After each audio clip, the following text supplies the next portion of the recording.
I didn't get the memo. You got it now. Yeah. What's up, Noel? What's up, everybody? What's up, Jason? What's going on? Oh man, yeah, and look, you know, you adapted well. You adapted well for having not gotten the memo. You know, like, hey. Well, exactly. You adapted very well, and good response time. As always, we got Mr. Southern Comic Geek, myself, Carl Choi, and we have a special guest today, Noel Stingray. That's right. All right, so welcome to TLDR episode 4. We've been having a really cool format. I think, you know, Jason, I think Noel was there when Jason and I decided we'll start like talking about Valiant live. And so here we are, 4 episodes later. Felt it was a good time for our friend here to join us for this very special episode, because even the one question, you know, that he asked was, you know, how do we get into Valiant? In a way, I think Jason and I have been working hard to help make this a TLDR for those who haven't read. So with that said, Jason, you want to kind of give us a little bit of recollection of, you know, Noel and how we got him onto this track? Well, I think we met at Baltimore Comic Con, and you know, just out there showing the art and everything. And like Carl says, you know, we get to talking about Valiant art, and then we went to the Hard Rock Cafe. Yep. And we were sitting there talking it up there, and so we got Mr. Stingray himself to be a little interested in what was going on and dip his toe in the water. Luckily for us. Luckily for us, shut up about it. So,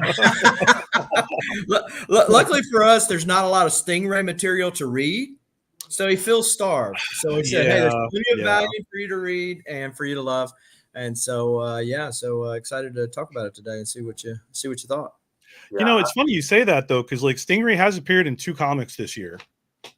That's pretty good for him. So that's big. That's big. Which one were those? He was in the first issue of the Namor miniseries that's coming out right now. That's being written by Jason Aaron. Cool. And I'm working on trying to get some of those pages.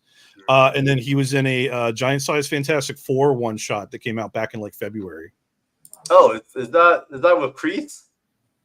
Yes, yeah, that's the one that I got the page from Kreese. Yeah, you mentioned that, so that's cool. Yep.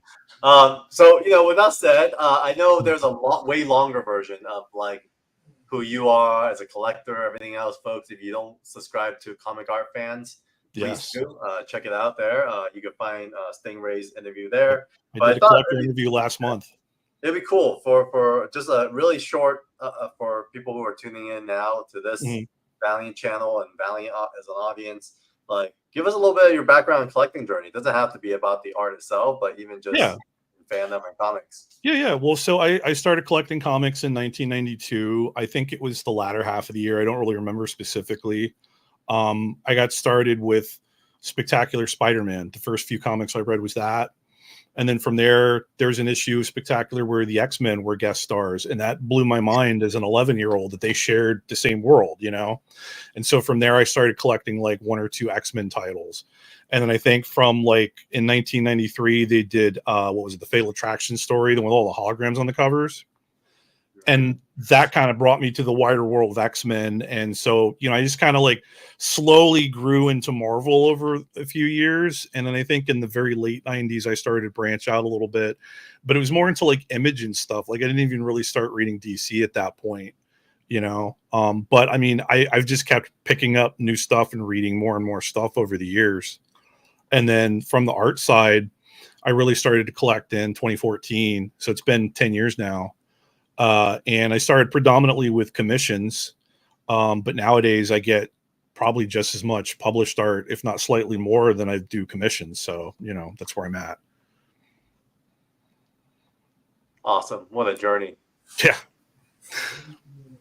And do you want to give a little short reason as to why you are Stingray? Well, Stingray is the focus of my art collecting, with the commissions in particular. He's a character that I really like. He's a character that I have a personal connection with a little bit because his secret identity is Dr. Walter Newell, and that's my first name. So, you know, when I found that out about 22-ish years ago, I thought that was really cool.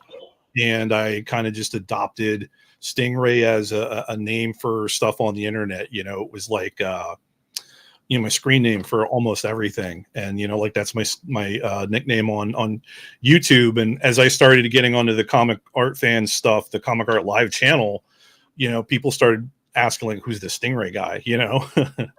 So that's how I kind of got known over there. But I collect a lot of Stingray art. I've got about 22 commissions at this point, with another one coming in November. I've already got 2 scheduled for pickup at OAX in January. I'm hoping to make it 3 or 4. And I actually this year I acquired my first 3 Stingray published pages, including that one from Kreese. Wow, that's awesome, man! Congrats. I think similar to our friend Rob, who has a Cosmic Ghost Rider fetish. You definitely have the Stingray fetish. You're on it. You're on it. Yeah, man. And while we're at it, happy birthday, Southern Comic Geek. Oh, happy birthday. And Cora, I do speak Cantonese.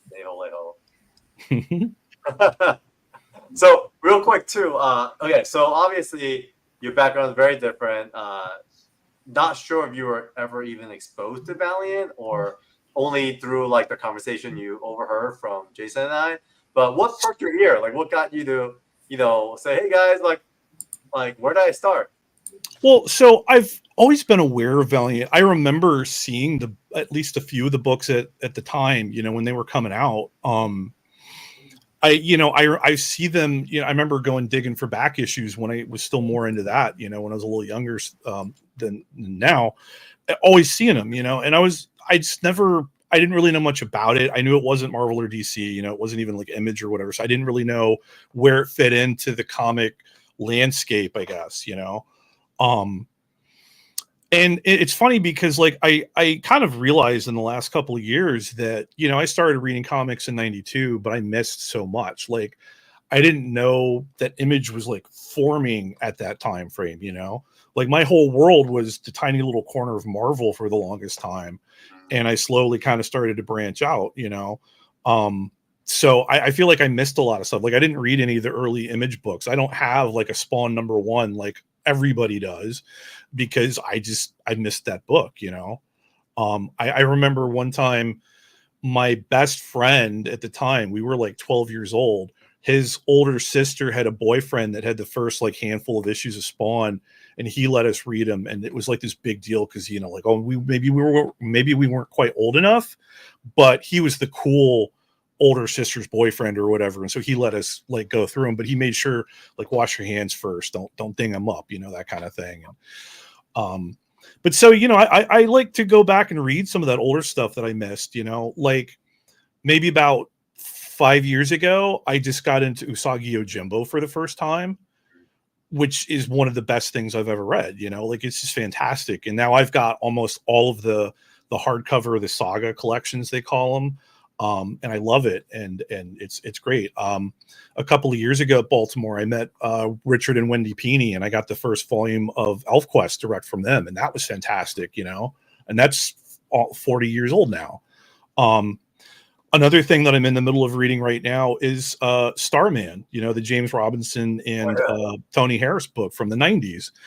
I could have read that when it was coming out, but I didn't. I didn't read anything DC at the time, and I had no idea, So just going back and find some of the not necessarily hidden gems, but just some of the things that I missed from when I was younger is kind of fun, And so seeing the excitement that the two of you had, the enthusiasm for the Valiant stuff was kind of cool. And I'm, tell me about it. And you did. Yo, what's up? #1 Marvel fan. Happy Halloween, Cora and Brian Wells. Jason, a merry birthday to you as well, Brian. Well, no, the thing about it is there's so much out there, right? And, a lot of people I think, find themselves either overwhelmed about the amount of stuff that's out there and trying to find that little niche, because some people like science fiction, some people like this or that or the other. And to find it outside of the big two is a little fun. You mentioned earlier continuity. And so that's one of the things when Valiant was at its best, whether the VH1 or what we refer to as VE1, is continuity tight, right? And having that connectivity between all of the various properties, which you found in Shadowman a little bit. Shadowman's a little bit different title, but we'll talk about that a little bit later. But it's always fun to go back and read that stuff that we missed when we were younger, because for the people that were hanging out at the comic book shop, or the few people that whispered to each other at school that it was okay to read comics, most everybody was reading the same thing. And so it's fun to venture outside that. For sure. Do you remember what you saw on the stands, Stingray, in the 1993? Like, if you were to kind of project visually what you remember Valiant wise, do you remember which covers? I'm just curious. Not exactly. I went back and watched the first episode that you guys did of this, and you had a stack of books on there, Carl, and a lot of those covers, some of them I was like, I kind of remember that, I think, but I couldn't give you specific issues or anything. How about Deathmate? Do you remember Deathmate when the crossover happened? I saw that one. That was one of the ones you had on the first episode, and I didn't the title, the way it looked, the lettering, the icon, it looked kind of vaguely familiar, but I don't remember the name really. Yeah, was that around the time, 92, 93, Jason? Do you remember? No, that's around that time. Yeah. Okay. Yeah, I remember some Magnus robot fighter. I think some Turok. I kind of vaguely knew who Solar was. I knew the red costume with the radioactive thing on the chest. Yeah. I don't know when or where, but I knew the name Archer and Armstrong. So part of it I think might be because I read Quantum and Woody in the late 90s, which was during the Acclaim period, right? I think. Yeah. Okay. So when they rebooted, give me 1 sec, guys. My camera went out. Yep. Hold on. You're frozen. I'll keep talking though. Yeah. So when they restarted, there we go. Okay. So when they rebooted, I guess, Quantum and Woody as part of Valiant a few years later, I tried to read that, and I think there was a local comic show that I go to every year, and I think that Valiant was there. They had a booth one year in 2017, 2018 maybe, and they gave me a bunch of free books to read, but it was all the rebooted stuff, the modern stuff, and I'll be honest, none of it really made me want to read it, but I tried reading the Quantum and Woody book that they put out, but it just wasn't the same for me, as the older book. Gosh, I never read Quantum and Woody. What was Quantum and Woody about? Quantum and Woody was written by Christopher Priest, who is phenomenal, and he is actually a great comedic writer. He does funny very well. If you ever read his Black Panther back in the day at Marvel, it was fantastic. So Quantum and Woody were a pair of superheroes who they were brothers. They were adopted brothers. Woody was the white one, Quantum was the black one, and Woody was adopted into Quantum's family. And so they got hit by some kind of radioactive stuff or whatever. There was a science accident, right? And yes, yeah, definitely, he was amazing. So they got to this point where they had these armbands, and they had to bang them together once every 24 hours, or their bodies would literally dissipate into atoms. And so it made the sound effect clang. And so they would talk about how every 24 hours they have to clang. So they hated each other. They were trying to move away from each other, relocate, but now they have to be together at least once every 24 hours. And then they just decided to become superheroes with these new quantum powers that they had. And they became superheroes, and they had a goat named Vincent Van Gogh. That's wild. Yeah. Well, to me, Quantum and Woody was everybody kind of plays their part in the Valiant universe. You have, in VH1, you have Solar, who's got the godlike powers. You have, the more grounded people. You have the mutants, the Harbinger kids, that type of thing. So you had this buddy pairing, this odd couple pairing with Archer and Armstrong. That when they came out with Quantum and Woody, I'm like, you got that with Archer and Armstrong. I just never, I never was a huge fan of Quantum and Woody, but it's yeah. So the one guy is like straight laced and the other one's like loosey goosey, and so it's a like an odd couple pairing. Yeah, Archer Armstrong though. Like, why did you need a Quantum and Woody? It doesn't make sense. Yeah, that was my thought, but they didn't tell me and ask me, so They should have. So to give you an idea of like what you're saying, the straight laced and the goofy guy, Woody was like, we need superhero names. We have to come up with cool superhero names. Like, that's just how it works, right? It's cool. So Quantum was like, I don't want to do that. That's stupid. Superheroes are dumb. But he's like, okay, finally he gave in. He's like, all right, I'll call myself Quantum. And Woody was just like, I'll call myself Woody. That's funny. It's kind of like, yeah, it's interesting because I totally missed the whole Quantum Woody. Was that a claim or was that it was a claim before the takeover kind of thing? Okay, got it. It was an evolution. Yeah, and it's funny because I don't even remember how I got into that one. I think it might have been because I recognized Priest's name from Black Panther, but other than that, I don't know because I don't think I read any other Acclaim books.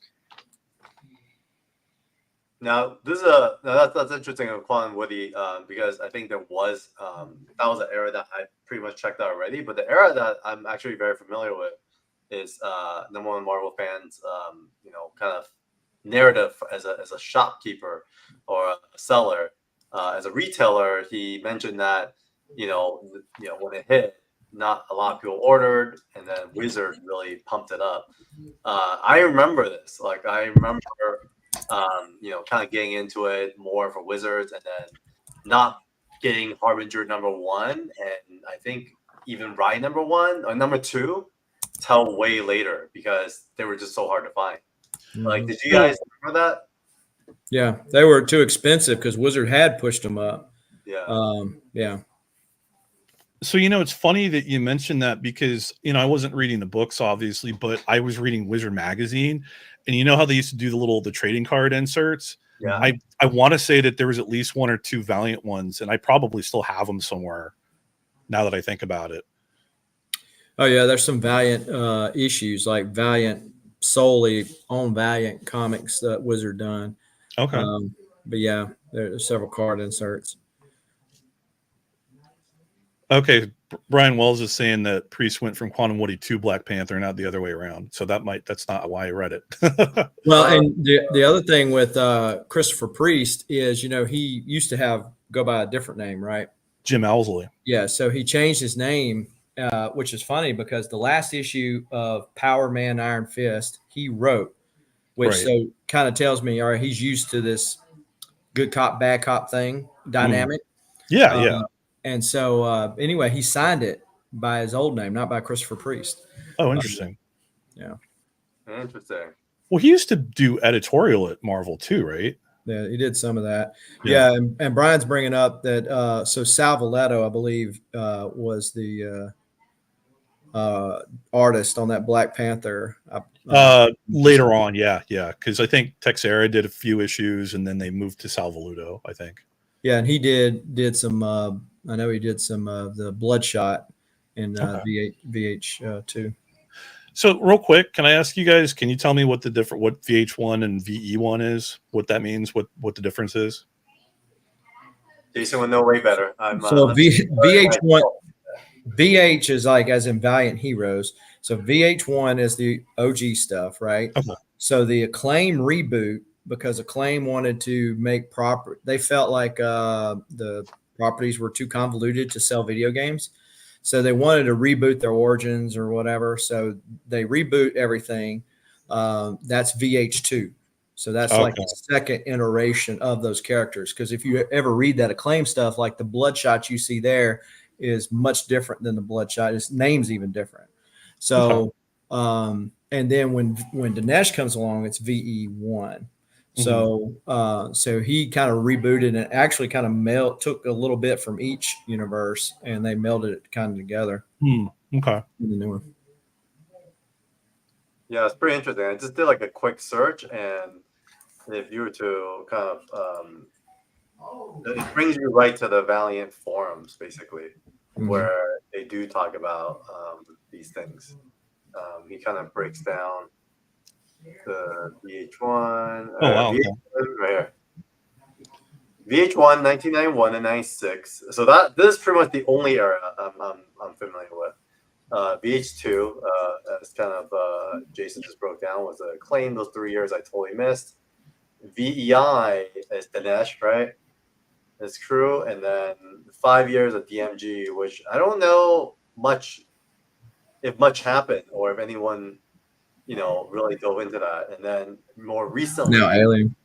Yeah, Alien has been the one just really trying to revive things, and I think they had something going good, and then the woman kind of in charge now recently just left. So I'm not exactly sure what's going on there. Yeah, so we'll see how that turns out now that she's not trying to pump the gas there, but yeah, so the DMG stuff, I mean, it's really just spinning their wheels, kind of rehashing some of the same old tropes, not really no stories that you go, man, that was a good story type of a deal. So. Yeah, it's really unfortunate. But with that said, we want to try this new format. So Mr. Stingray is going to be a regular here because he's going to be our new eyes for you new readers of Valiant. It's come up so often now, even just like since Jason has been streaming. I don't know, Jason, if you've been getting hit up as well. I've had folks go, hey, like, I'm a new reader. Where should I start? This is kind of cool what you guys are doing. We should get more people in. And so, Stingray, you're going to be our guy. You're going to be our regular appearance who's going to dive into different, titles within the Valiant universe. Yeah, that's the plan. Yeah, we're going to start with VH1. And VH1, not sure why, but you started with one particular title. I don't know if one of us told you or you just decided to just dive into it. Well, but so share of our listeners what that title was and why. Yeah, well, I decided to start with Shadowman.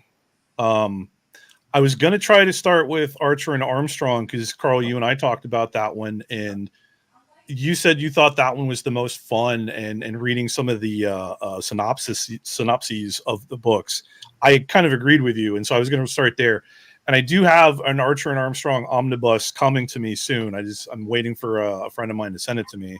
But in the meantime, I found some of those same omnibuses were free through Amazon if you had the Comixology monthly subscription, and I do. So they had Shadowman, Exo Manowar, and Ninjak, I think, were the three that they had on there for free. And of those three, I just decided to go with Shadowman because it sounded really interesting to me. The supernatural element, I think, is what drew me into that one. Yeah, Jason, do you feel like there's a reason why new readers would gravitate to Shadowman? Because I can't recall who, but someone else also told me their first Valiant was Shadowman. And then, well, Jeremiah last week might have mentioned it. Yeah, he did mention that. So why? If that's the case, really, Shadowman. If once you read it, of course, you know this. There's it's like more of an anthology. A lot of the stories are kind of just standalone stories.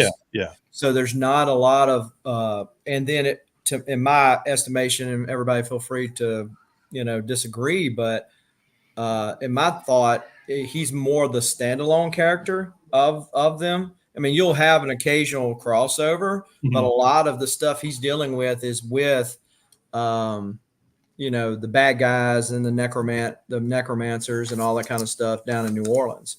And so, so he's much more of the standalone character. Number one Marvel fan mentions in the Nintendo 64 game, there was a Shadowman game that was the. So I was kind of doing a little independent research while I was reading the book and seeing, how he was kind of connected to everything. And I did see that there's a video game, and it doesn't look anything like the character I read about. No. That's right. He's the Acclaim version. Yeah. Okay. Yeah. And it's really strange because for me, I didn't really read the Acclaim version, but it's almost like it's taken over the Shadowman, as a brand. This version, it's gotten way bigger than Jack Boniface, which is the Shadowman I know. So that's the one I know too, Carl. Yeah. That's what you know too, exactly. Yeah. Well, the newer stuff, like the pictures you're showing there, the newer stuff kind of harkens back to a lot of the OG stuff, but goes a lot more into expanding. And you mentioned this, I think, last week, and Dinesh had mentioned this to me when I saw him at Heroes Con. You know, basically Shadowman was that unknown out there, and so that's kind of why they, you know, departed from the original characters stuff. They added a lot of the extra stuff in there with this one. I liked it. I don't know which one I like better, this one or that one, but certainly better than the acclaimed version. I wasn't a huge fan of. So there you go. Here's There the you go. version now. So one of the things that Stingray mentioned was that this first Shadowman, they didn't have any kind of collected omnibus past issue 24. Do you know why, Jason? Like why they didn't have that?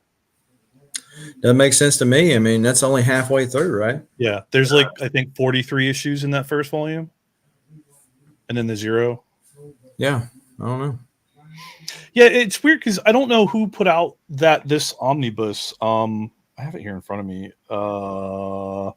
It's just called, you know, Valiant Classic Omnibus, and there's a few of these that it's the same as the Archer and Armstrong one that I have coming. They all have volume 1s, but that's it. So they only collect like maybe half the books.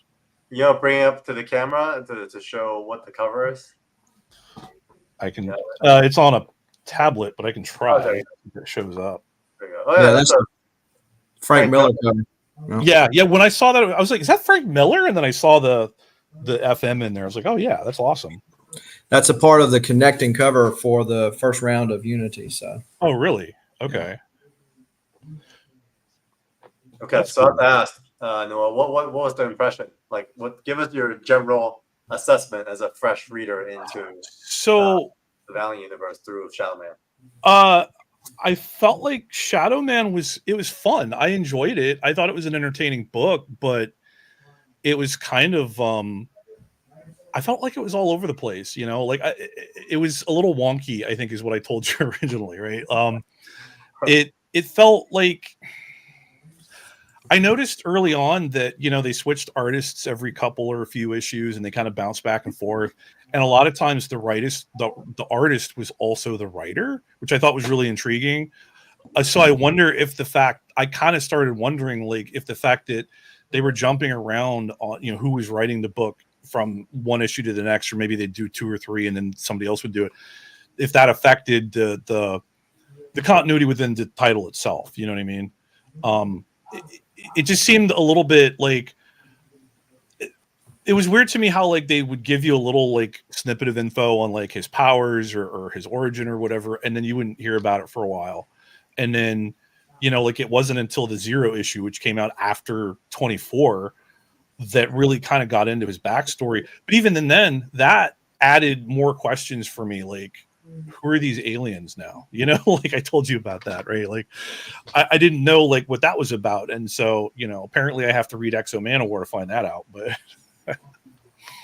Or Solar. I mean, because they were the main, one of the main big bads across the books. Well, and so I get the impression that Master Dark is as well, right? Oh yeah, for sure. Okay. He does. Yeah. Very significant later. He's probably one of my favorite villains across all comic books.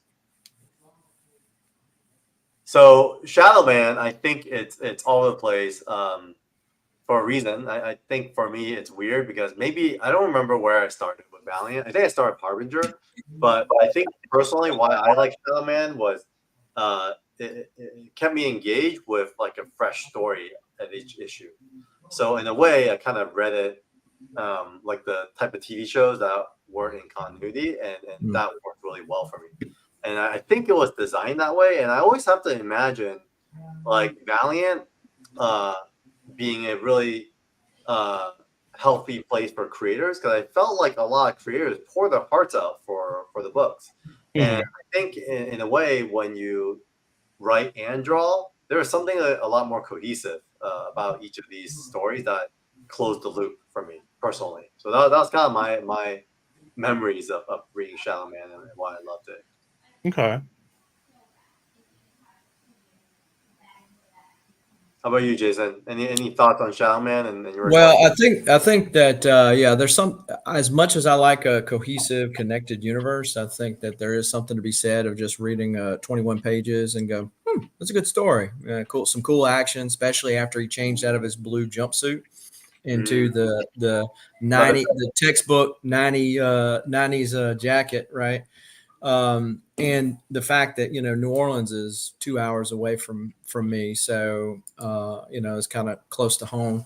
But yeah, so fun stuff. And Bob Hall, who largely a part of all that, Mhm. is still a frequent con goer, and Oh, so really? yeah. Yeah. Cool. And I'm sure that I think you just answered that guy in the chats deal there. He's behind, but he was asking about Stingray. So Yeah, I saw. Yeah, unfortunately, Stingray's never had his own comic, but I keep hoping. I have plenty of art ready to go to become covers if they decide to do that. That's true. You already did all the hard work for them. Oh, Ready to yeah, go. right? So, was there any moments, even though it's all in place, what would be like the top 3 highlights on running, going through the first 24 issues? Was Oh, there man. a 3 or questions? Either way, I think maybe that's 2-part question. One is only share 3 highlights, and then after that, we'll follow up with 3 questions you may have for us as to why. I'm trying to think of highlights because I kind of read it kind of fast, so it's all kind of blurring together. I mean, I thought the first issue was a pretty good issue, right? Because it drew me in, it made me want to know more. It was like, he meets the lady and they go back to her place and she gives him the drink, and you're like, oh no, don't drink that. Don't this isn't going to end well. And then, she shapeshifts. She bites him on the neck. I'm like, is she a vampire? What's going on? Like I had no clue. And then she's like, oh no, what's that? And she goes off on the balcony and there's a flash of light. And then she just kind of disappears. And then he's left there to wake up the next morning, And I was like, what's going on? Like, I don't, what this is a hell of a origin, But then he just kind of like shook it off, and then he's looking for her, and he finds all these bodies in her apartment, and they were like gored up. They were bloody and broken apart, and just, it was bad. And I was like, what? Is she not a vampire? And then he was just like, you know what? I should call the police, but I should go home first. And then he just like went home and talked to his housekeeper, who, like, it felt like she was going to be more part of the story, but I couldn't tell what yet. You could just kind of tell, and she totally was. Yeah. But yeah, I don't know. That first issue was weird enough, and it left enough open that I wanted to know more. And then I kept reading it, and I didn't find out more until like issue 0, like 24, 25 issues later. Mhm. Interesting. So 2. Yeah. What happened in 2? What happened in 2 after that? Was it 2 was, I'm looking real quick. I'm scrolling through. when does Unity start, Jason? Do you remember? It's issue 4. And pretty early, right? Yeah. Yeah, it was super early, and it jumped into it. And so, and it's funny because it was Unity chapters 6 and 14. Mm-hmm. And so I was just like, what the hell is this? And like, yeah, like I saw Solar. I'm like, I think that's Solar. Okay, there's Archer and Armstrong. And like, I think in the second part, he gets into a fight with Armstrong or something. But that story was so just like out of left field. And I didn't know that it was going to cross over that early. And just like, time is not absolute, and Mother God, and him, the whole thing, because he like fell in love with his guard, who was like, oh, I gotta watch over him because Mother God told me to, because he might be a threat, even though he just saved her life. But so I'm gonna take him back to my place where I can keep a very close eye on him. Yeah. Right. And then they fell in love, and then they banged, and I'm like, what? You're the worst guard ever. Well, Maybe that's why I love Shadowman so much. There's so much romance, Like, Weird. it's well, I mean, like, here's a guy. He's got long hair. He's got the jacket on. They're like, the chicks dig it, right? And he's got that dark complexion because he's like Creole or whatever, right? Mm-hmm. Mm-hmm. Yeah. Well, and the spoiler alert, but she disappears after Unity. So his love interest. So he has to go find another one. But yeah. Well, she showed up again later. in Shadowman because when they did more time jumping stuff, you know. Right, but yeah, so like in the Unity epilogue or whatever, you know, It's he's trying to crossover. swim Okay. back. Mhm. He's trying to swim back to his time, you know, because time's falling apart, and then that's when she disappears. She goes to her time. Right. Okay. Yeah, I also had another note with you know, Nettie. That's the I housekeeper. thought, Yeah. yeah, I agree, Brian. Like, it was she's one of my favorite characters, but I also felt like Deadpool totally snagged that with Blind Owl in the movie. Ah, Wow. yeah, that's I good. never even thought of that.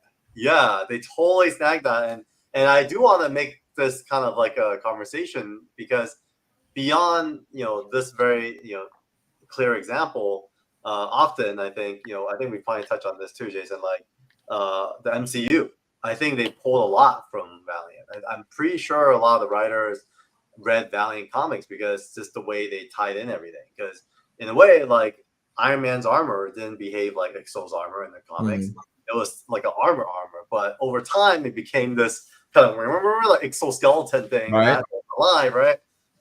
Thor, I always felt like, you know, was fish out of water. I don't remember him being fish out of water, but the movie really took that whole Visigoth fish out of water story, land on Earth, and made and owned it as Thor. So I felt like there was for sure a lot of the folks that read that wrote the movies or contributed to it, they definitely read like the Valiant comics and for sure.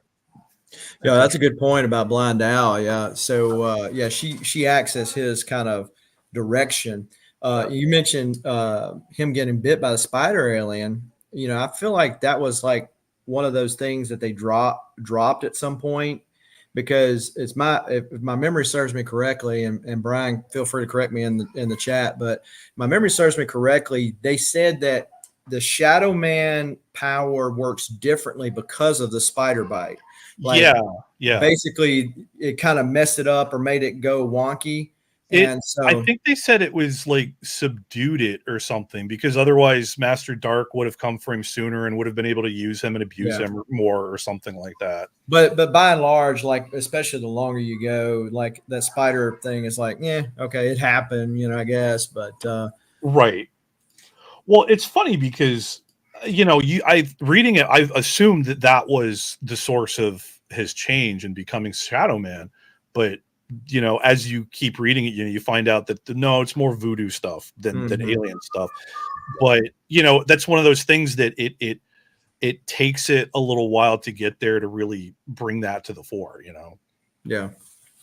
Yeah. So it's basically like a brother voodoo, but dressed in cooler duds and more action.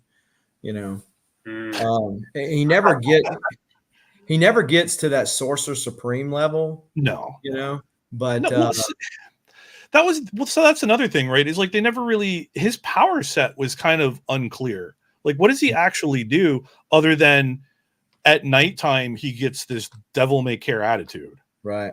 You know, like he at one point it was like if he believed hard enough, he got super strength, but only sometimes, you know. And then that wasn't until like halfway through the stuff that I read, you know.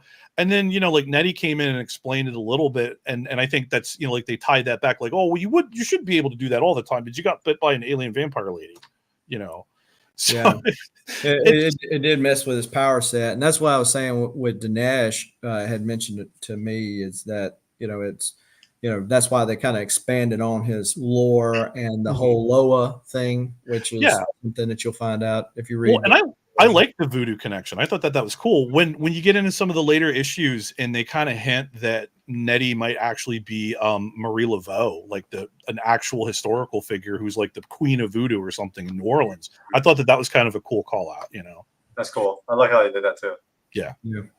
And I wonder if that was intentional. I think, you know, back then, I know Shooter, I always just imagine like the Valiant, you know, studio having stuff all over the wall, and like Jim would like have this world design that ties everything in, and he would send everyone off like a writer's room to do what they do, right? Maybe. And so I wonder, with all these little like unresolved things, were things that were eventually going to lead to something bigger. I mean, for example, the little alien spider, you know, Lady of the Night that he meets on, you know, issue 1. when she disappears, I don't remember. Jason, you might have better memory of this, but it does kind of resolve and is explained like in Harbinger, right? Where or EXO 4 maybe, right? EXO 4 where Harbinger and EXO is there, and then that's what kind of caused whatever was happening there, right? The disappearance. That's right. Yeah, so it went. Yeah, so basically, you know, like Brian was pointing out, Shooter and them might have had an overall idea, but then Shooter left like fairly early after that. So then they're like, okay, where do we go from here? So that's probably what led to some of the changes as well. But yeah, so if you read the VH1 version of EXO, you'll find out that behind the scenes, the spider aliens have been pulling the strings for thousands of years. Okay. And so they, if you remember the show V, The Final Battle? The lizard people? Yeah. Yeah. Okay, so it's kind of like that because they can genetically make some of the spider aliens look more human than what they are, and then and so you'll see them through all of the like hardcore, EXO especially, Solar especially. You'll see them throughout there, but they're even into the future because they're in Rai and Magnus, the robot fighter. So. Okay. Yeah, they're kind of everywhere. They're definitely like the major antagonist population that goes against all the heroes. And what's kind of cool too is they didn't stop by just having like aliens who shapeshift. They like really got into like the lore of like these like spider aliens where there's different levels of technology. There's different, you know, kind of I won't break into it, but since you're about to get into like the next title, like I think you'll find out all about it. So let me ask you this real quick. Are those the same aliens that kidnap EXO in number 0? Yes. Okay. I have read EXO number 0, but that's as far as I've gotten. Yes. Okay, yeah. cool. So it's their armor. Stingray there at 0 because I want that to be fresh for our next time. Yeah, Carl is conducting what I read. He's giving. So that was kind of the deal why they had this big beef with EXO was because he stole their holy armor. Because you have the EXO armor, and then what was the other armor called? It was like the step down. Remember, Rai's wife had one. Yeah, EXO. Wait, something. All right, but it's not a Man of War. It's the other one. Yeah, we need some help. What's the other armor? It's the red and silver armor. Yeah. So you had that, but yeah, the EXO was the big bad, and that's what And so when he was kidnapped on that ship, and got it, which led to everything else, which fast forwarding, not to spoil too much, but fast forwarding into the Robert Venditti run of EXO Man of War. How they take and shape Eric's relationship with the spider aliens is a much different take, and it's really good. I really like the way they done it. But I mean, they're still the big bad, but you find out like the whole nation is not bad. Some politicians might take some notes from it, but anyway, it's one of those kind of advances in the storyline, which was great. So I think we're on this VH1 journey, and it's kind of cool. I think it'll be cool for us to dive in through the eyes of Stingray. But I still can't find this other armor name and what it is. Lower level EXO armor. Well, while you're looking for that, Carl, I'll say I think another highlight for me for the book was honestly the art overall. I thought the art was great. Even from the first issue, I was like, wow, this looks really cool. And I don't know, like I was saying earlier, like there's clearly a bunch of different artists, but the visual like continuity, they look pretty similar. Like they did a really good job of keeping a very similar style, keeping it looking consistent. And like, I don't know if maybe the coloring helped, but I thought the colors were really good in this book, and it seemed to help the consistency a lot. And I don't know, I know these are probably around the right time frame, but and I don't know if it's just the way it looks on the pages, but even in the digital, you kind of get that feeling that it was hand colored. They were. They were. Yeah. Yeah, you can kind of tell, and I think it looks beautiful. And So, I yeah, go that ahead. I'm sorry, but that is one of the reason those colors pop so much is because of how they did the coloring. It's the commando armor, Yeah, Carl. got it. Yeah, I saw So, that too. Hand of armor. That's right. but yeah, so yeah, it is a beautiful color, and I think that probably the continuity with Shadowman overall is probably related back to Bob Hall because he was either writing, drawing, or writing and drawing the book. Yeah, for yeah, he took the over at one majority- point. Yeah, the majority of his Both. time. We But, should ask him. We should see if he could join us on the show one day. Yeah, that would be fun. He did tell me why he changed the costume from the blue leotard to the different one, but why is that? because he hated drawing it. Oh, interesting. Well, it's kind So of funny. We're talking about it's almost like he has the same costume as Rogue, except he has a mask. Right. Well, and so if you when he took over was right about that time that Unity was exiting, which is about the time that he was going to change his costume and stuff. And so Bob was like, "Yeah, I just don't like drawing it."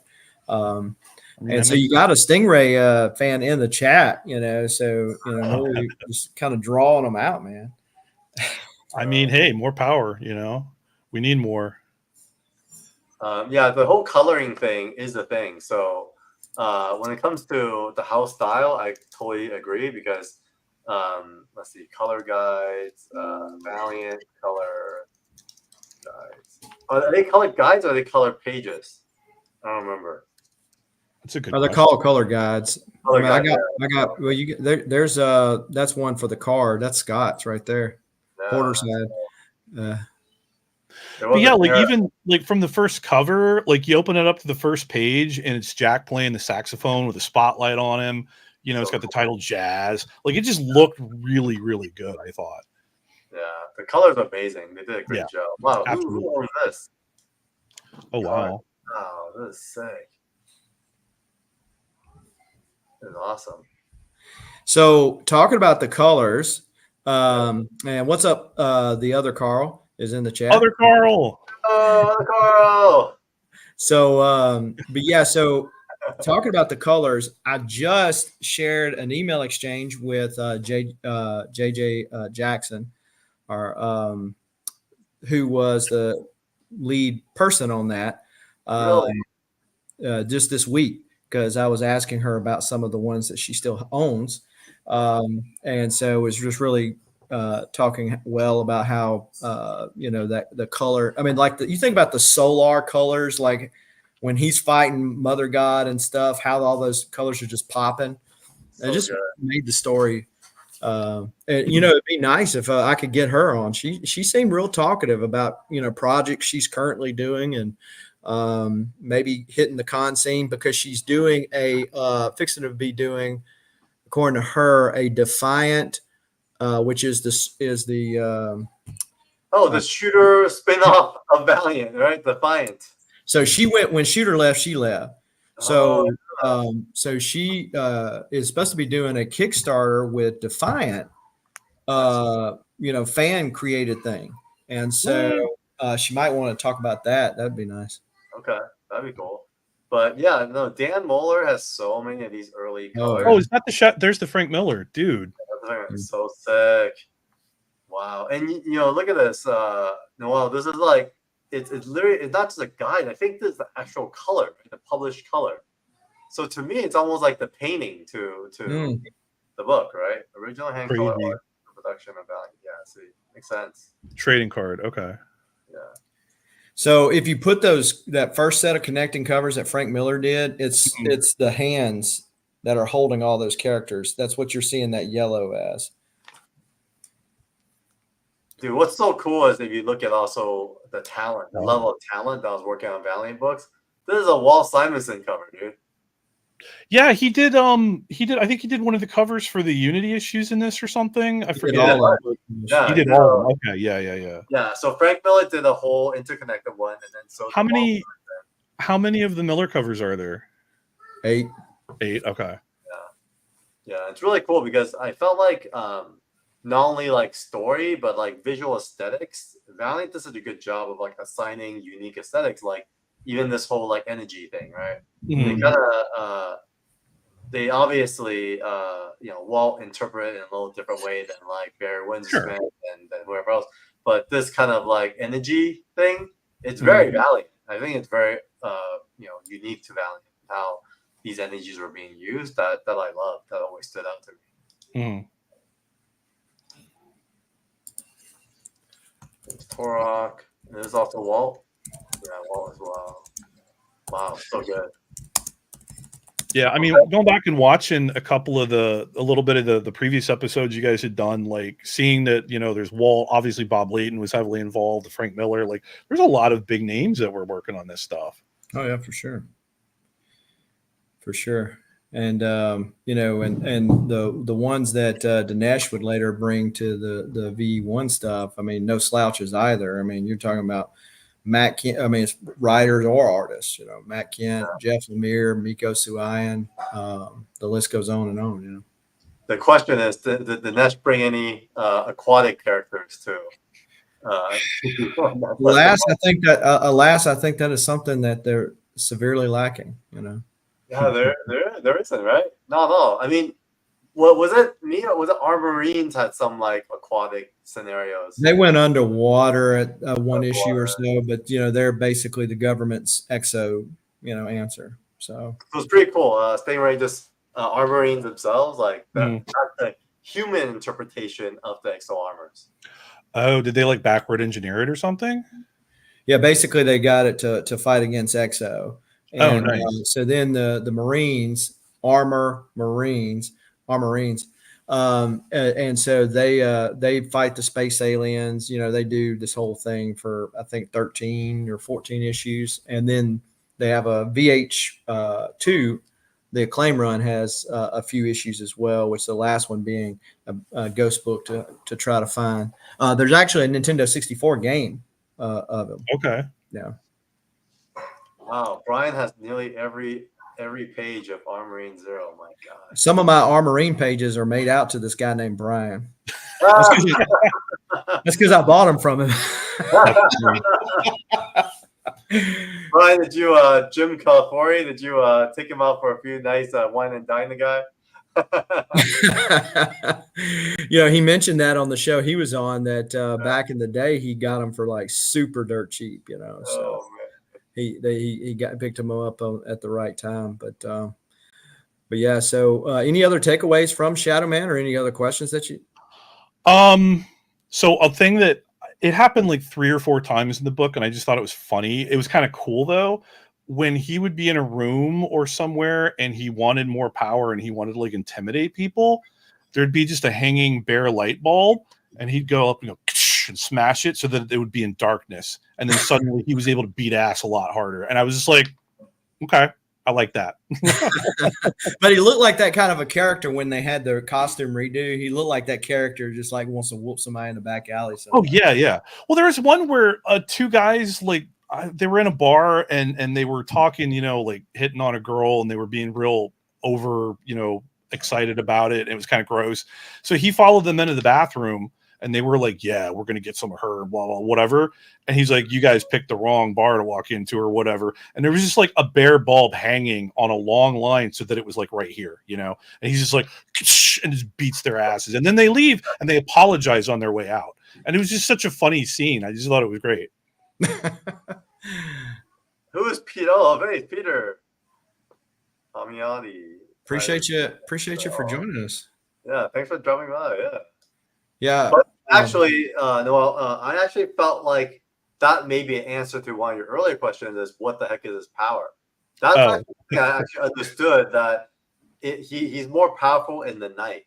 Right. And so when he kills the light, he just gets jacked, I guess, or gets wild, and I don't know. He has like night vision or something. But so, okay. You said get jacked. Is that a pun? That's true.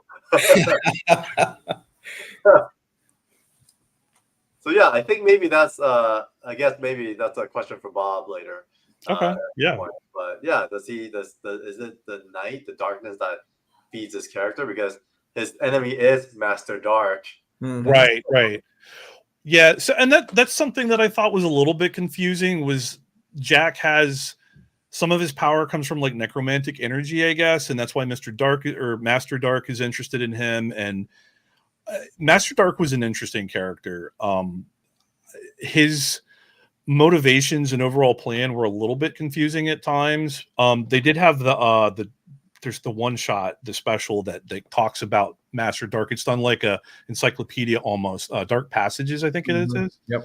I thought that helped clear a little bit of stuff up, but then it was cool because it showed some of his associates and whatever. I'm like, those weren't in Shadowman. This must be another, and then you read the entry and it's like, oh yeah, this one fought Exo and this one fought Solar, and so I realize I'm going to be seeing a lot more of him.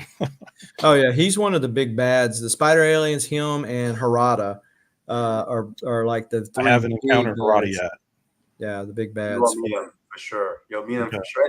And actually, if you start at a different point, like Harbinger or whatnot, like you will have been exposed to him early on, right? I think he's one of the earlier villains. Yeah. Oh, okay. Yeah. And so yeah, he's kind of they're kind of the kingmakers.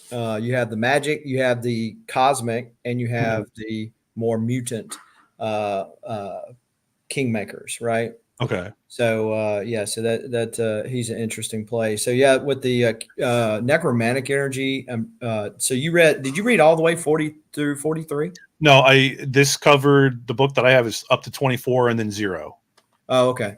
So yeah, so then they bring in with 0, they bring in the old Shadowman from the 1800s, which is kind of just adding some backstory to that. Yeah, he ran into him once prior to that, but then he went back and like actually like got to meet him and see who he was in 0, and I thought that was kind of cool. Was he a pimp, as I remember, he had like a pimp cane or something, and he didn't wear like a white suit. Yeah. So he and everything full on pimp. Well, on the 0 cover, or the advertisement, he had that pimp cane, is what you're yeah. He fights with it too, doesn't he? I think so. He might, but he had the bare chested with the emblem on his chest, and when he comes into our time, he's basically comatose and like he's laying in a bed somewhere, and they're basically just keeping him, washed up because he's been comatose for all these years, and then some events that take place in the universe bring him back. I'm also curious, kind of the design flaw. That's it. The design philosophy behind the logo itself, because there's been some misunderstandings in how it was interpreted in conversations. So I think someone had brought up that it was like, is it the men's restrooms, man? Yeah, bathroom, yeah. Oh, yeah. I can kind of see that. I thought it was an odd choice. I get it. He's opening a door and letting the light in, and he's in the dark silhouette because he's in the darkness or whatever. But it was a little bit weird at first. Yeah. So Shadowman's basic theme, here's a guy that's going to try to be a hero who's using bad guy energy against the bad guys who have the same energy, right? And at some point he runs this deal, as all those kind of stories do, where he's like, okay, you use it too much and you're going to become just like these people that you say that so do the ends justify the means? Right. And he did seem that like he was getting a little bit more brutal toward the end of the stuff that I read, like he was starting to hurt people a bit more. And then he was like, whoa, I gotta, like when the sun came out, he was like, whoa, what did I just do? And so what happened between 25 and 43? Does he get way deep and dark, Jason? I mean, so the was it the Chaos Effect takes place, which is a big necromantic crossover. So it involves him, and so coming out of that, he takes on Exo in one of the issues, which was interesting because how the Exo armor, repelled against his energy. But yeah, he kind of goes back until, of course, you get to 43, where he's like, hey, I'm just going to kind of tempt fate because I know I'm supposed to die in 1999. That's kind of the other thing with Shadowman, is that from the start, if they're going to hold true to their deal, he's going to die in 1999. So, and I thought that was kind of a neat hook, right? He kind of played into, he kind of owned that devil may care attitude a little bit more, because he was like, well, I'm gonna die in 5 years anyway. And then there was the one story where he thought he was gonna get beat, and then somebody's like, remember, I forget how they phrase it, like, remember the date of your death or something like that. And he didn't know what that meant at first. And he's like, wait a minute, I can't die here. I die in 1999. Fuck you. And he ended up winning the day. I remember and that. I was just like, okay, all right. This is a good strategy. well, that tight, continuity storyline, people don't like to work within those confines, because you got to bring people back and forth from the dead, and, people live and die in perpetuity. But, that was kind of the framework from the beginning, Right. as laid out in Rise Zero. But I mean, they've also got access to magic and time travel. So, I mean, yeah, and which is an overused trope in my estimation. Sure. The multiverse is definitely overused.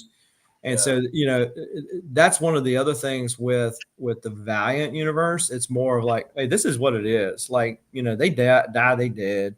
There's no going over here to the multiverse and pulling this person out. There's not an awful lot of time travel as it relates to the majority of the characters. And so it creates stakes in the game. So, okay. I love that about Valiant for sure. I think they did a good job of using time travel by highlighting the different timelines and capturing the stories from the different timelines.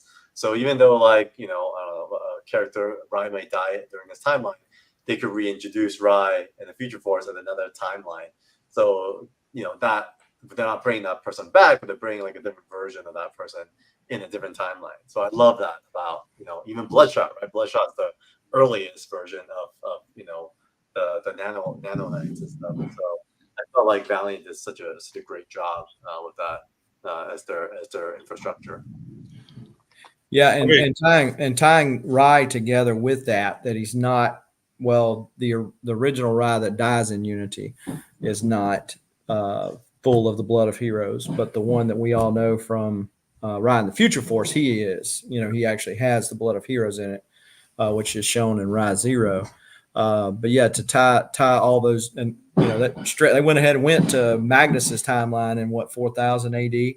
So it's far in advance, but Eternal Warrior's still there, and they're still fighting some of the same battles with the spider aliens all those years later. And Solar shows up, or a different version of Solar. So, but yeah, any other takeaways on? Speaking of, go ahead. I was just going to say real quick, one issue that I really stood out that I thought was a lot of fun was number 19, the one where he met Aerosmith. Oh, yeah. They killed Steven Tyler and then brought him back. I thought that was fun. So is the one, I couldn't remember what issue that was, where they introduced Dr. Mirage?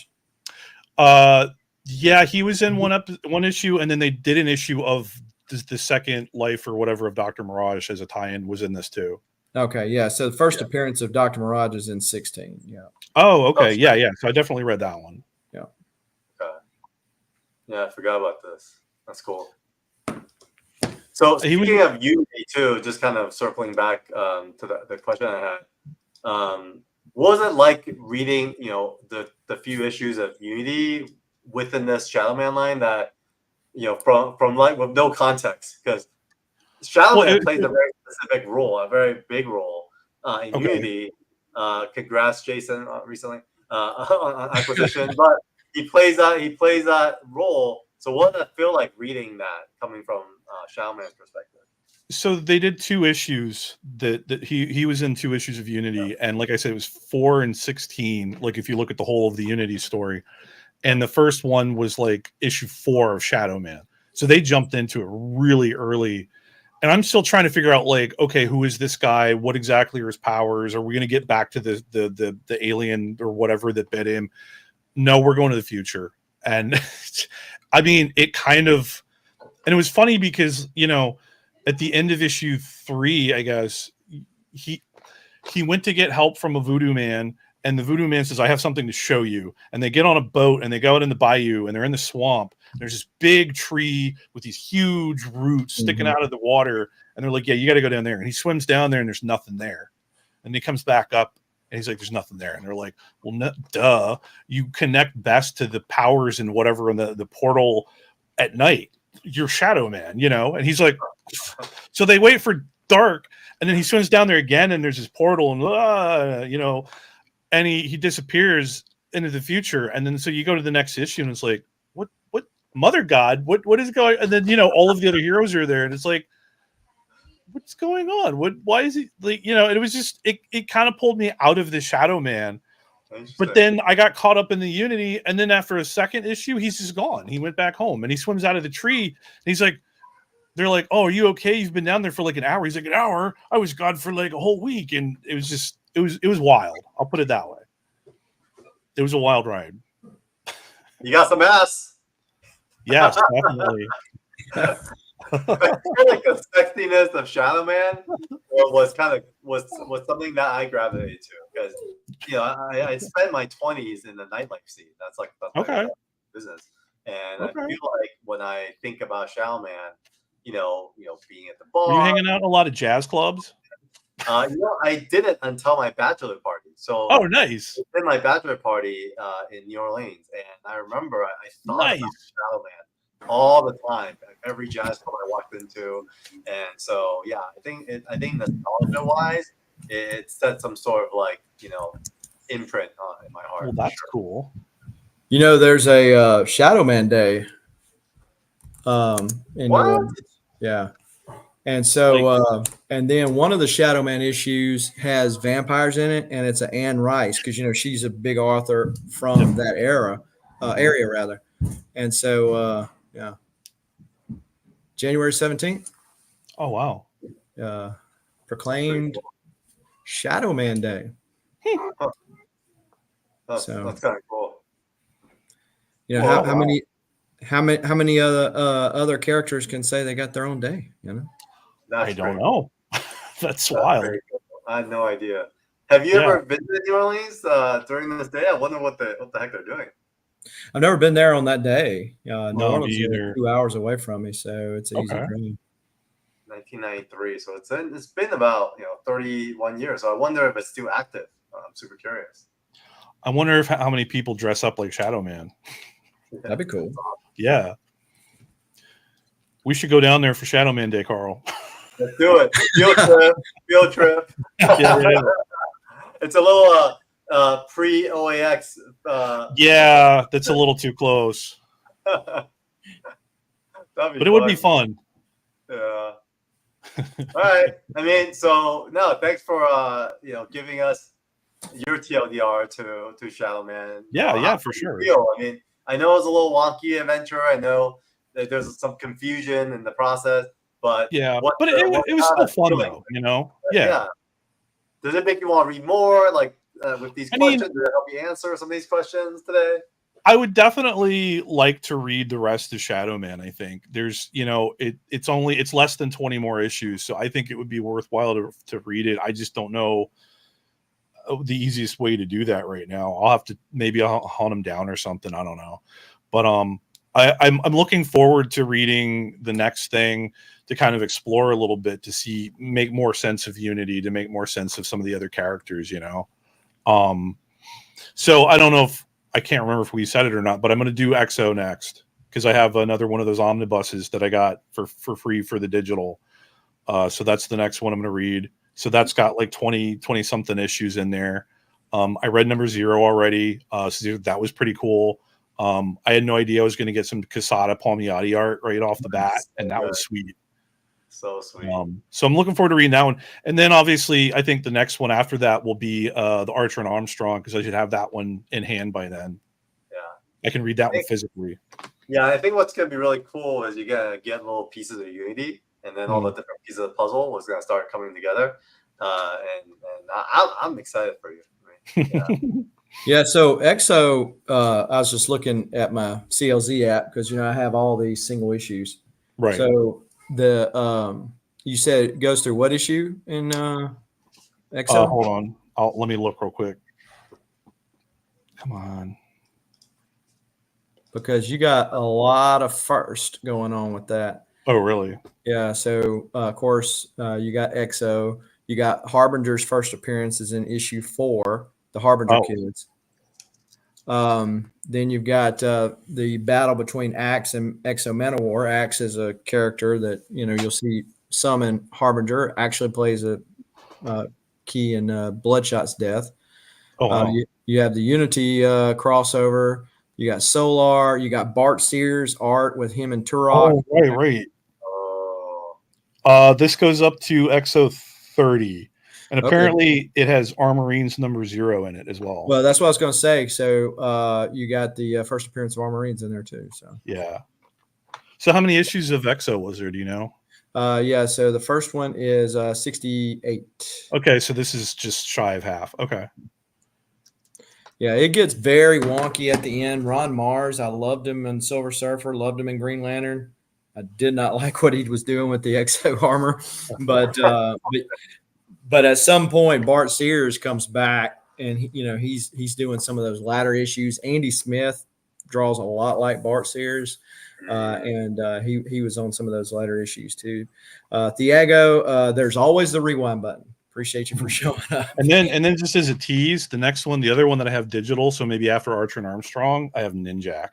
Oh yeah. That's a good one. That's a good one. Ninjak, I think, also did really well during VE1, right? Like the reboot was pretty strong. I remember.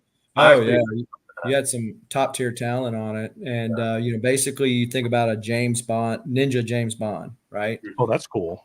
And so gets all the ladies. He's a ninja, and then you got the first 3 issues to include 0 that are done by Quesada and Palmiotti. I just noticed that the cover was Quesada again, so that's cool. I'm looking forward to that. The cover for issue 0 sold not too long ago. Oh, really? Yeah, I know Nick Barucci took a swipe at it, but somebody else got it. No, talking about Ninja cover. Yeah, I had a discussion with Jimmy about it before it went to. Okay. And I kind of wish I pulled the trigger, but I don't know what happened. What kind of Valiant fan are you? Dude, it was one of the rare occasions where I asked my wife what she thought, and then she said, "Oh, I hate it." And then for some reason, it put a little weird thing in my chest. And I was like, "Oh, darn!" It's like the feet looks weird. I was like, "Oh yeah, the feet does look kind of weird." But then after I said no, I literally felt like, oh, I should have went for it still. And so Stingray, if you look at Carl's calf gallery and see like some of the banger Valiant stuff he's got, like you're like, you didn't say no to this stuff. No, I know. I think I had less nostalgia to Ninja. Oh, okay, because he did come a little bit later. He did come later, and I think I just wasn't as connected to the character, and I think that's why. But I really should have pulled the trigger as well. And just because I have it on here, they also had the digital, the Quantum and Woody of the Acclaim stuff. So I'm gonna go reread that at some point too, because that was good stuff. Yeah. So Ninjak was first appeared in I think Bloodshot 6. Okay. So Bloodshot didn't come until after Unity also. So okay. I think I got a game plan. I think what we're gonna do is VH1, with Noel through the process, and then once he passes that, we'll jump to like VE1, and I'll start reading too for the first time, and then we'll start responding on it. That'd be pretty fun because for me, I want a fresh take on all that as well, because I never really dove into that. Well, so let me ask you real quick with the OG stuff. What was the first book? What started Valiant? The Solar, right? Was it? Solar. Okay. Solar. With Magnus, or Magnus, one of the two. Yeah, one of those. And then what was the first kind of original spin-off? It's going to be one of those two. Exo is probably the first original spin-off. Title. But because that's what launched the universe. And so then Turok, who is also a Gold Key character, didn't appear till several issues into Magnus, Robot Fighter. Yeah. So when you said the Gold Key, because it was him and Magnus, and there was one other one, right? Turok, Solar, and Magnus. Those were the 3. Solar was okay. Yeah. Okay. So in a way, there's a lot of history of those 3. So like, how I was gonna say, when you say that they're Gold Key, like how old were they? Like when did they originate? Silver Age. Really? Okay. Wow. So, Huh. yeah, so they're much older characters. So Yeah, yeah. They Did they kind of bring any of their history with them to Valiant, or did they just kind of do a? yes, no. So, so Magnus is the first cover date May 1991. Oh wow. Okay. Solar was September of 91. So so they were the first ones that kind of launched the deal. So basically, you have Solar in current time, you have Magnus and future time, and Okay. so when you read Unity, you figure out how Magnus is tied to the present. But to not jumping right in, It's okay, you could Carl. say I like Carl, pain. you're next. Carl. Hey, Carl, you could say that he dove into the deep end, Yeah, but and it stings.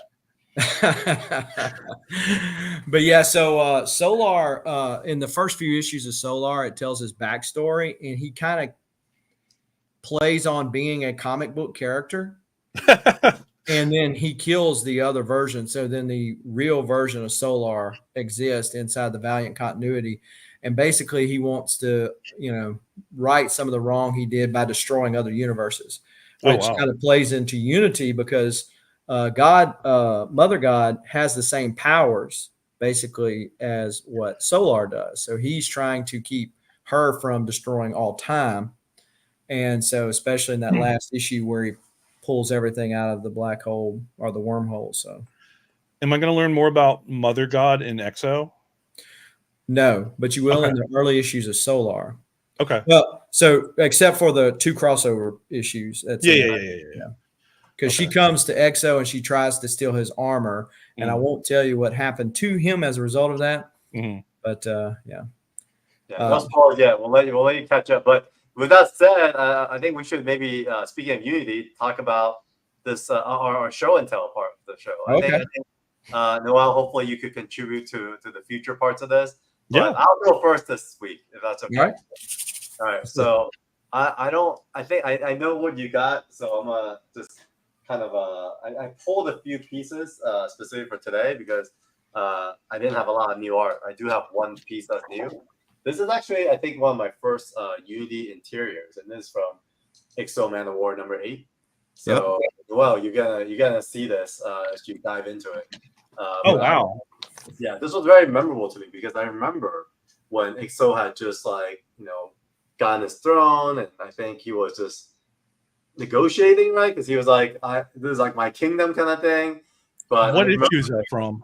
#8. So XO number 8. Okay, cool. Get here.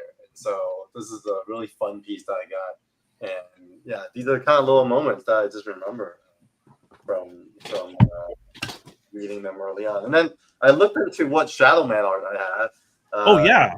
Yeah, and so I have a few things that's not quite Shadowman. I didn't realize I didn't have much. I have one piece that is really cool. These are actually from Dr. Mirage. So this is from issue #2, and it's really just Master Dark, like over here, and he's raising the dead kind of thing. Okay, and I just really love this composition of Bernard. I think Bernard Chang that drew it. And then this is also another Dr. Mirage where Shadowman's in it. So I don't actually remember.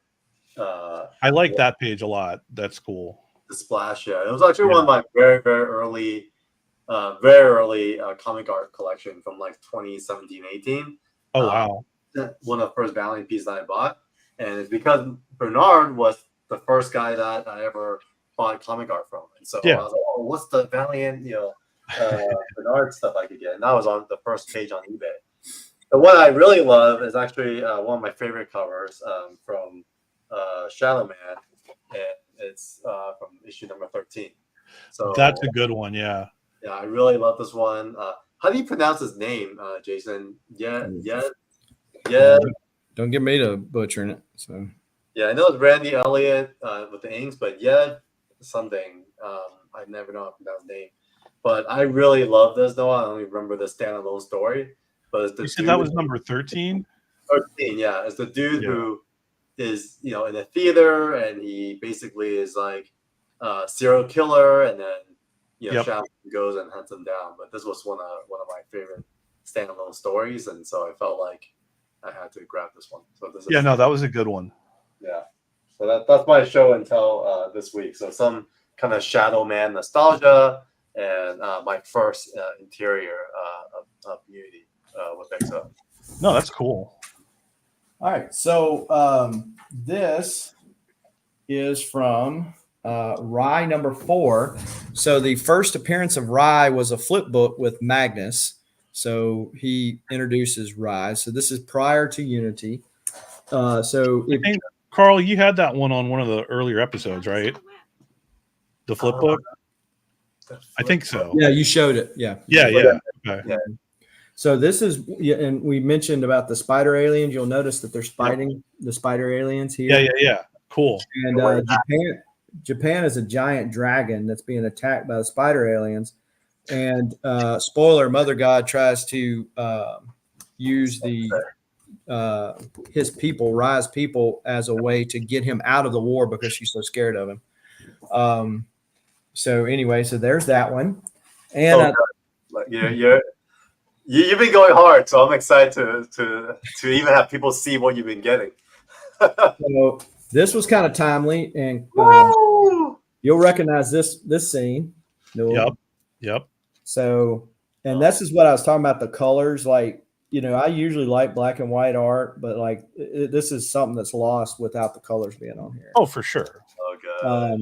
Because you can tell, the action taking place just by, all the hits and stuff.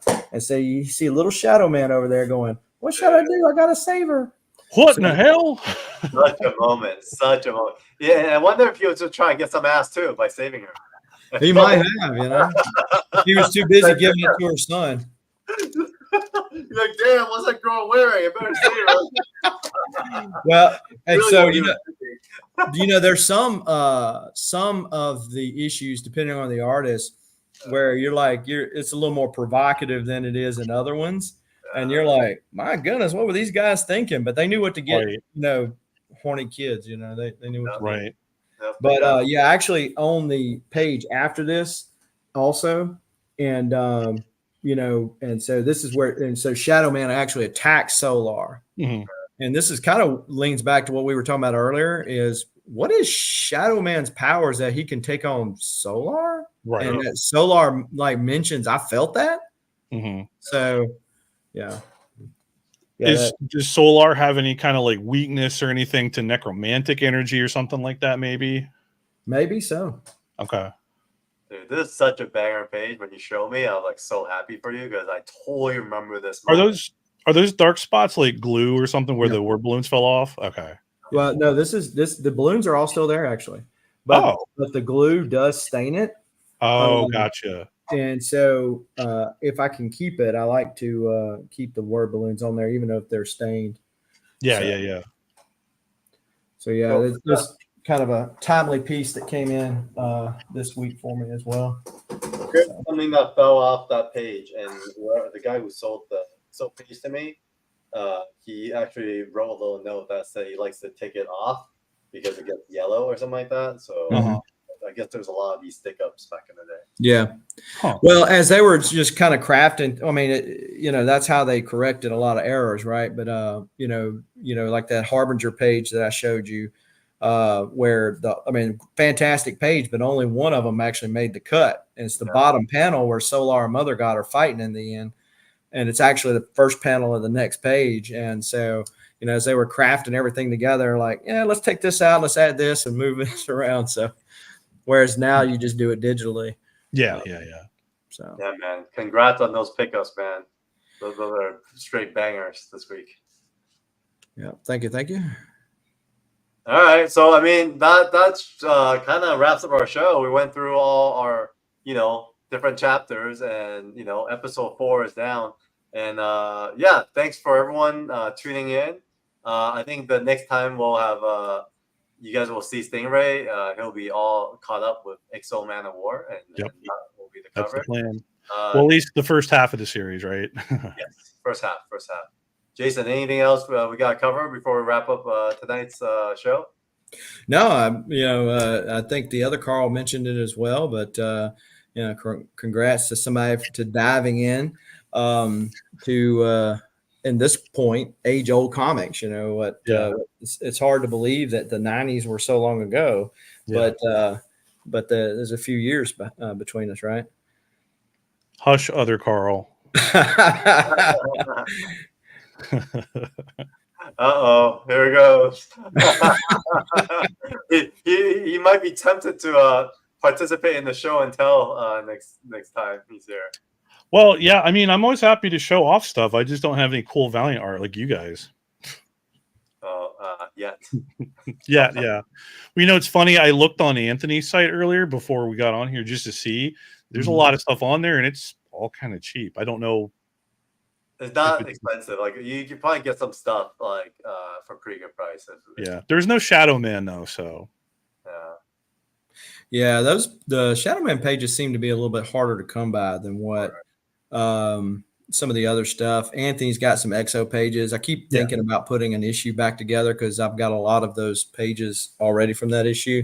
Okay. But yeah, so some of the stuff that's after Unity, you know, you can get pretty decently. And that's the other fun thing because I'm more of a story collector as it relates to my art. Sure. And so not as big of a cover collector. So, you know, and Valiant's big on stories. And so it makes a lot of sense. Yes, that is true. Even little bitty pages, even little bitty little strip correction strips, Marcus, can be really expensive. So Jason got you covered, Marcus. There you go. Boom. First appearance of Ivar the Time Walker. So sick. Awesome. So, I mean, that concludes it, guys. Thank you for tuning in. We tried to wrap this up before Cap Live. I know there was like a dueling dealer tonight. So everyone who is here, let's tune our channels to Comic Art Live. And then Jason and Noel, we got to stay on until we upload our videos. But otherwise, good night, everyone. Bye, everybody. Adios.